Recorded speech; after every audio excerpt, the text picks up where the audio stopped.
여러분 안녕하십니까? 민주평화통일자문회의 16기 자문위원 인선이 한국을 비롯해 전 세계 해외 동포들까지 마무리됐습니다. 이번 평통자문위원회에 다소 변화가 있었습니다.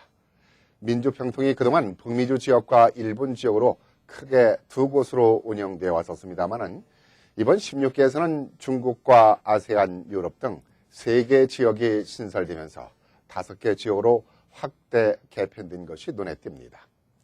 또한 105개 나라에서 10개 나라가 늘어난 115개 나라로 확대해 해외 자문위원이 약 100여 명 늘어난 3,275명으로 위촉되었습니다.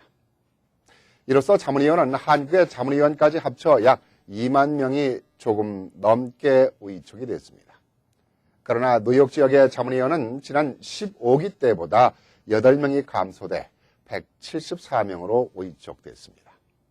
민주평통은 대한민국 국민의 통일 의지와 역량을 결집하여 민족의 염원인 평화 통일을 구체적으로 실천하고자 하는 시대적 상황과 국민적 여망으로 지난 1980년대 전두환 정권 초반에 범국민적 통일기구로 설립되었습니다.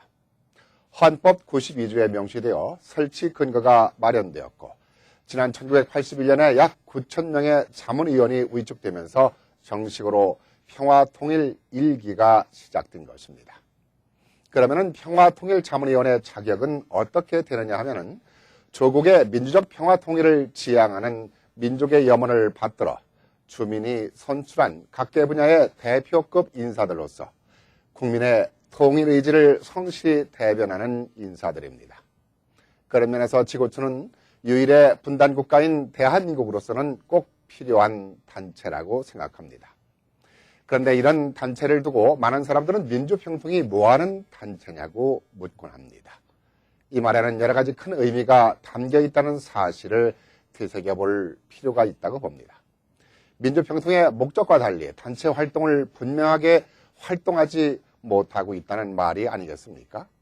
지난 15기 뉴욕 평통의 경우 통일학교라는 프로그램을 만들어 자문위원들에게 통일교육과 사명감을 심어주는 등 그 어느 지역의 단체보다도 다양한 활동을 펼쳐 평통의 역할과 목적을 다하는 데 노력을 해서 뉴욕 지역의 우수 지역 단체로 선정된 바 있습니다만 중요한 것은 180명이 넘는 뉴욕 평통 15기 자문위원 중 제 역할을 열심히 하는 자문위원들은 불과 20-30명에 불과했다는 것입니다.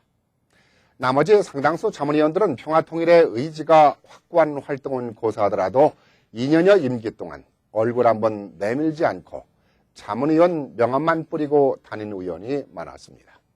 물론 이런 자문위원들이 대거 탈락하긴 했습니다만 새로 위촉된 16기 자문위원 가운데에도 이런 인사들이 또 위촉된 것을 보며 실망감을 갖지 않을 수 없습니다. 이러한 일은 이번만이 아니라 왜 이런 인사들이 계속해서 반복되면서 위촉되고 있는가 하는 것입니다.